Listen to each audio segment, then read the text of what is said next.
name is Sophia. This is my sister Evie. We're here for the open mic night with the Sapphire Beer Company, and today we are making the Fruit Spritzer. Yeah. So what you're gonna need is some ice. Yes.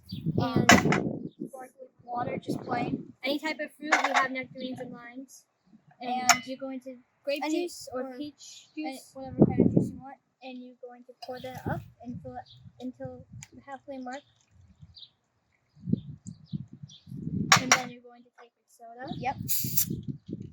You're going to fill it up, not all the way, but just till there. And then you're going to take your fresh fruit, squeeze it, and just drop it in.